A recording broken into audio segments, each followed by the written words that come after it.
Assalamualaikum warahmatullahi wabarakatuh. Alhamdulillah wassalatu wassalamu ala Rasulillah wa ala alihi wa sahbihi wa man ittaba huda, amma ba'du. Ikhwah sekalian yang dimuliakan Allah Subhanahu wa taala, alhamdulillah segala puji hanya milik Allah. Salawat dan salam semoga senantiasa tercurah kepada Rasulullah sallallahu alaihi wasallam.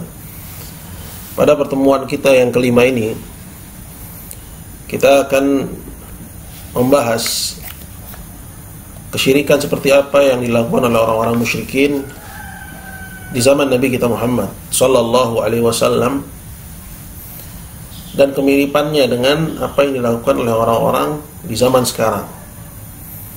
Dari mereka yang mengaku sebagai muslim namun melakukan praktek-praktek yang sama dan serupa dengan apa yang dilakukan oleh orang-orang musyrikin di zaman Nabi kita Muhammad sallallahu alaihi wasallam. Baiklah, sebelum kita masuk pada pembahasan kita yang berikutnya, sedikit kita menekankan kembali apa yang telah kita ambil di pertemuan yang lalu, yaitu hal yang berkaitan dengan dua rukun la ilaha illallah. La ilaha illallah terkandung di dalamnya nafi dan itsbat, di mana seorang wajib menafikan ilahiyah, hak diibadahi, dari selain Allah, sekalipun dia itu nabi atau malaikat, sekalipun dia itu Muhammad atau malaikat Jibril. Dan wajib baginya untuk menetapkan ilahiyah, yaitu hak untuk diibadahi, hanya untuk Allah Subhanahu wa ta'ala. Ini yang kemarin telah kita ambil. Kemudian selanjutnya di halaman yang ke-146 penulis mengatakan, idza fahimta dzalik, jika kamu telah memahami hal itu memahami bahwa tidak ada keberhakan sedikit pun terhadap ilahiyah, terhadap ibadah pada siapapun dari hamba Allah Subhanahu wa ta'ala, baik yang menghuni langit maupun yang menghuni bumi. Tidak ada keberhakan sedikit pun terhadap ilahiyah itu, dan bahwasanya ilahiyah itu hanya milik Allah Azza wa Jalla. Idza fahimta dzalik, jika kamu telah memahami hal itu, fata'ammal al-uluhiyah, maka perhatikanlah al-uluhiyah. Jadi kadang penulis menyebutnya ilahiyah, kadang dia menyebutnya uluhiyah. Ini kurang lebih sama, maksudnya adalah hak diibadahi, hak ibadah. Fata'ammal al-uluhiyah allati athbataha Allah Ta'ala li nafsihi, maka perhatikanlah hak diibadahi yang Allah tetapkan itu hanya untuk dirinya. Wa nafaha an Muhammadin wa Jibril, dan Allah nafikan keberhakan itu pada ilahiyah dari Muhammad sallallahu alaihi wasallam, maksudnya dari Nabi kita alaihi salatu wassalam, bahwa dia enggak berhak menerima ibadah sedikit pun. Wa Jibril wa ghairihima, dan juga Allah nafikan itu dari penghulunya malaikat Jibril dan selain keduanya, bahwa keduanya tidak memiliki keberhakan terhadap ilahiyah, hak diibadahi itu, dan juga selain keduanya, apalagi selain keduanya. An yakuna lahum minha, dari bisa memiliki hak ilahiyah itu, hak diibadahi itu, mithqala habbatin min khardal, sekalipun hak itu kecil, ya, walau sekecil benda yang paling kecil. Jibril dan juga Nabi Muhammad, keduanya tidak memiliki hak untuk diibadahi, karena hak diibadahi itu ya hanya Allah tetapkan untuk dirinya Subhanahu wa ta'ala saja. Kemudian beliau mengatakan, fa'lam anna hadhil uluhiyah, tahuilah bahwa uluhiyah inilah, ya, telah dijelaskan yang dimaksud dengan ilahiyah atau uluhiyah, yaitu hak untuk diibadahi. Dia hanya milik Allah, dinafikan dari selain Allah, sekalipun itu Jibril atau Muhammad. Fa'lam anna hadhil uluhiyah, ketahuilah bahwa uluhiyah ini hiyallati tusamil 'amma fi zamanina as-sir wal wilayah. Itulah yang dinamakan oleh orang-orang awam di zaman kami, maksudnya di zaman Syekh Muhammad bin Abdul Wahab di abad yang ke-12. Orang-orang awam menamakannya dengan nama lain, dengan istilah di sana sir wal wilayah. Sir itu adalah suatu yang terselubung, wal wilayah itu adalah suatu kemampuan. Artinya orang-orang di zaman Syekh Muhammad bin Abdul Wahab rahimahullah ta'ala, mereka memberikan ibadah kepada selain Allah dari para wali, orang-orang soleh dan seterusnya, karena mereka meyakini bahwa para wali dan orang-orang soleh itu memiliki sir dan wilayah, memiliki kemampuan yang khusus, suatu kedudukan yang khusus, yang dengannya mereka bisa menyampaikan hajat-hajat orang yang ibadah kepadanya kepada Allah Subhanahu wa ta'ala. Kedudukan khusus yang dianggap oleh orang-orang awam mereka berhak diibadahi. Itu istilah yang ada di zaman Syekh. Di zaman kita atau di belahan bumi yang lain istilahnya mungkin berbeda. Namun yang menjadi patokan bagi kita itu bukan istilah. Menjadi patokan adalah hakikat perbuatan. Ya, di zaman kita, di negeri kita, hak diibadah ini itu diberikan kepada orang yang disebut sebagai wali atau sebagai kuburan keramat atau sebagai petilasan para raja-raja, karena dianggap memiliki suatu kemampuan yang terselubung, kekuatan yang supranatural. Karena alasan itu akhirnya mereka mengibadahi ya wali-wali, orang-orang soleh, kuburan-kuburan yang dikeramatkan, petilasan raja-raja, petilasan orang-orang soleh dan seterusnya. Jadi di zaman Syekh Muhammad bin Abdul Wahab rahimahullah, hak diibadah ini mereka berikan kepada selain Allah karena alasan itu, dianggap sebagai pihak yang memiliki kemampuan yang terselubung, kedudukan yang khusus dan kekuatan supranatural yang bisa menyampaikan hajat mereka kepada Allah Subhanahu wa ta'ala atau mengabulkan doa mereka. Nah, kemudian beliau berkata, qala wal ilahu, sedangkan ilah itu artinya, wal ilahu ma'nahu, sedangkan ilah itu artinya adalah al-wali, adalah al-wali, ya, yang menolong, alladzi fi sir, yang memiliki kemampuan yang terselubung, memiliki kedudukan yang khusus dengan Allah Azza wa Jalla. Wa huwa alladhi yusammunahu al-faqir wasyekh. Dan di zaman kami, kata Syekh, orang-orang awam itu menamakannya dengan sebutan fakir dan syekh. Maksudnya apa? Maksudnya di zaman Syekh Muhammad, orang yang dijuluki dengan istilah fakir, dijuluki dengan istilah syekh, orang-orang awam mempercayainya yang memiliki kekuatan dan kemampuan yang terselubung dan kedudukan yang khusus, sehingga mereka menggantungkan harapannya pada orang-orang tersebut, baik yang sudah mati atau yang masih hidup. Nah, itulah ibadah, bentuk memberikan ibadah kepada selain Allah Azza wa Jalla.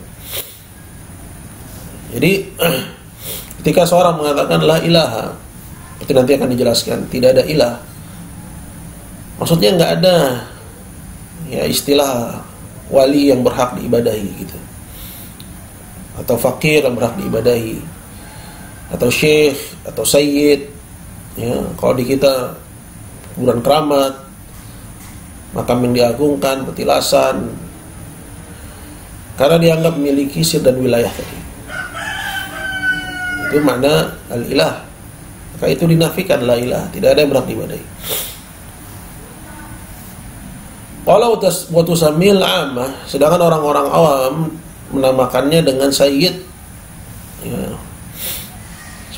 Seperti yang tadi telah dijelaskan, penamaan bisa berbeda antara satu tempat dengan tempat lain, antara satu zaman dengan zaman yang lain. Apa yang disebutkan oleh penulis ini, apa yang beliau dapati di masanya, di zamannya. Orang yang disebut dengan istilah Sayyid, disebut dengan istilah Fakir, Syekh. Di kita disebut dengan istilah Wali, orang soleh. Disebut juga dengan ya Mbah Dalem, ya, dan semisalnya,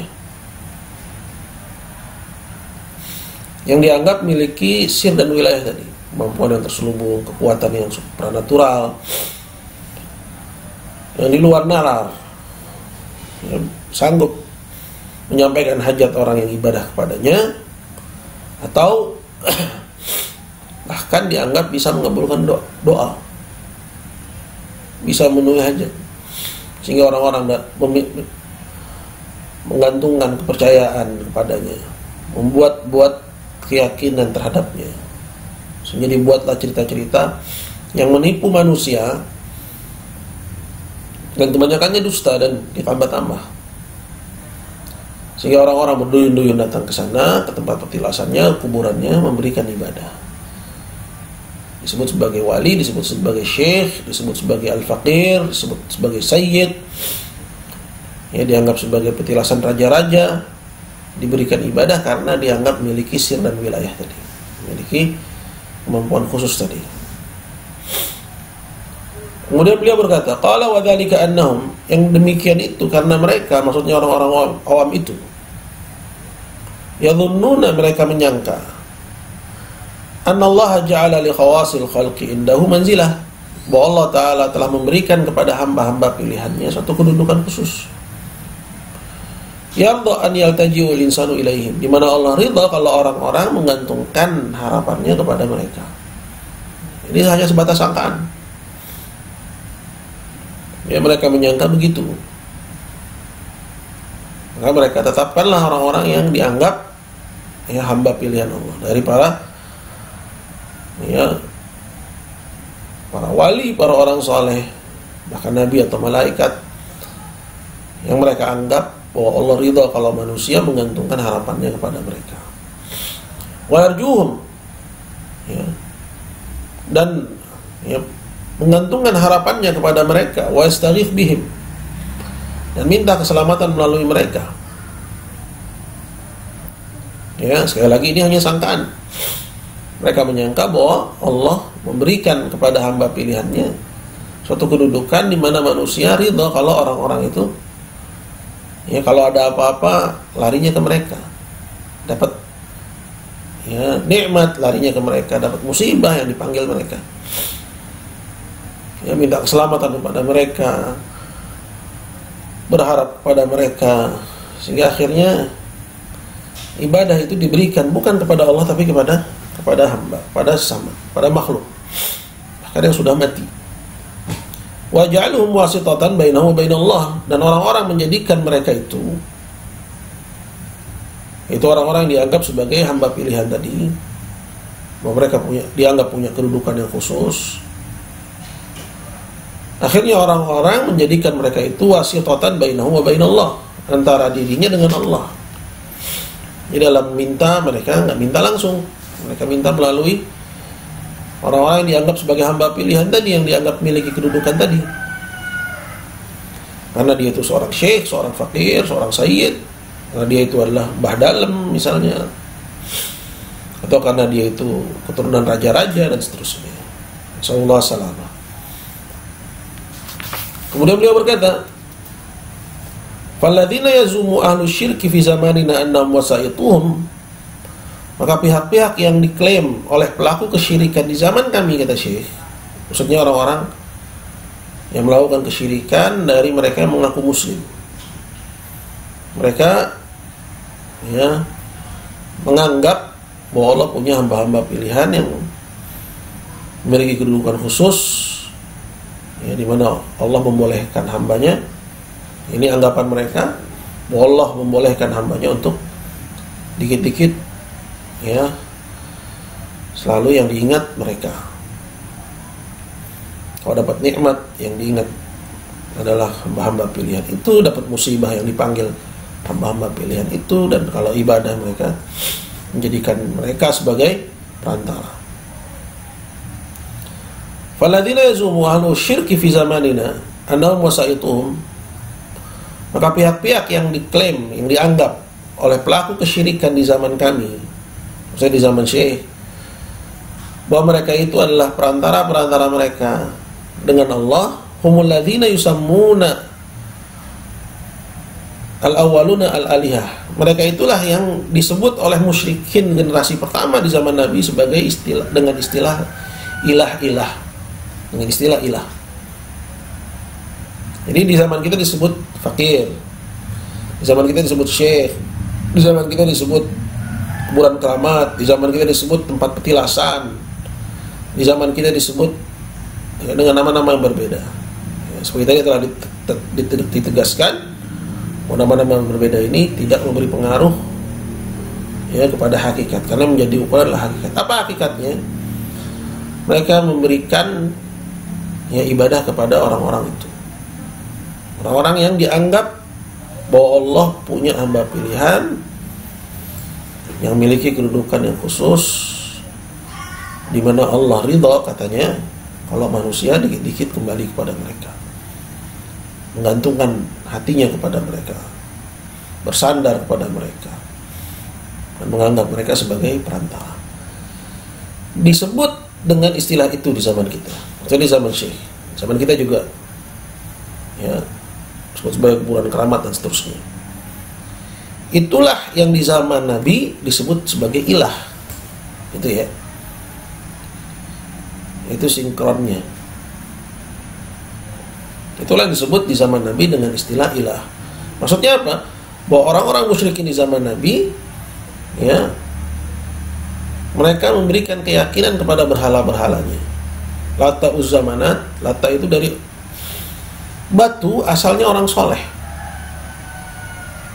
ya, diberikan kepadanya keyakinan-keyakinan, dibuatlah cerita-cerita ya, dianggap dia bisa menyampaikan hajat orang yang ibadah kepadanya, menyampaikannya kepada Allah ya.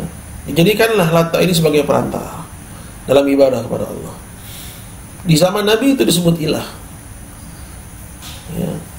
Di zaman Syekh, di zaman kita juga namanya berubah, tapi hakikatnya nggak berubah, sama ya, disebut dengan yang tadi saya sebutkan ya, dengan wali, dengan kuburan keramat, dengan sebutan-sebutan tadi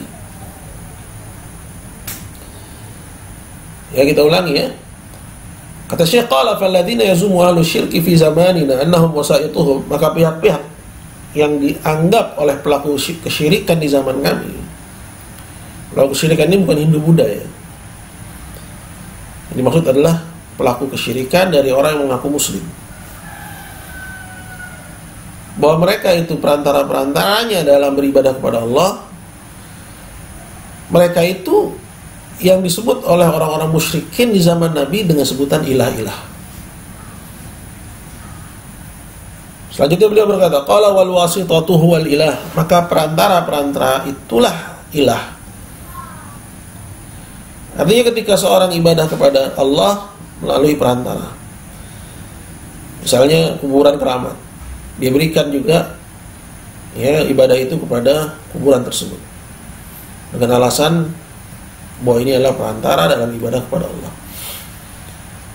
Nah, ketika dia bilang ini hanya perantara, itu hanya kamuflase dengan kata-kata yang pada hakikatnya itulah ilah yang lain selain Allah, sembahan yang lain selain Allah ya. Semoga bisa dipahami ya. Wal wasitatu huwal ilah, perantara itulah disebut dengan ilah sebenarnya. Kenapa? Karena ada unsur ibadah yang dia berikan ya. Nah, dia ibadah kepada perantara tersebut, atau dia ibadah kepadanya dengan alasan sebagai perantara. Yang begitu di zaman Nabi disebut ilah.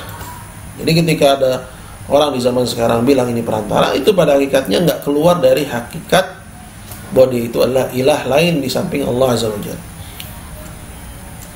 Lanjutnya kata beliau, qala fa qaulur rajuli la ilaha illallah. Maka ucapan seorang ketika dia berislam, menjadi ahli Islam, dia bilang la ilaha illallah, tidak ada ilah kecuali Allah.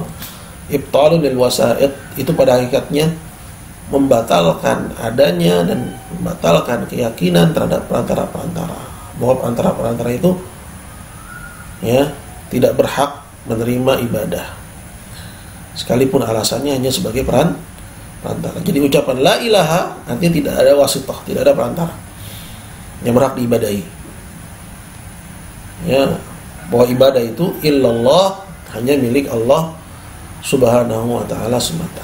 Kira-kira begitu ya. Jadi ini poin yang cukup, yang paling diantara yang paling krusial ya di dalam poin yang paling urgen, yang paling penting ya, atau diantara yang paling penting dalam kitab ini.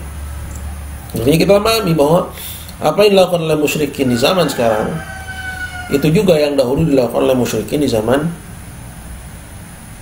Nabi SAW. Bahwa apa yang dilakukan oleh orang-orang yang beribadah kepada selain Allah dengan alasan sebagai perantara, pada asalnya mereka hanya mengulangi apa yang dilakukan oleh orang-orang musyrikin yang ada di zaman Nabi SAW di masa yang lalu. Wallahu ta'ala a'lam wa a'lam. Ini aja di pagi hari ini, semoga bermanfaat. Sallallahu ala sayyidina Muhammadin wa ala alihi wa sahbihi wa sallam, wa jazakallahu khairan.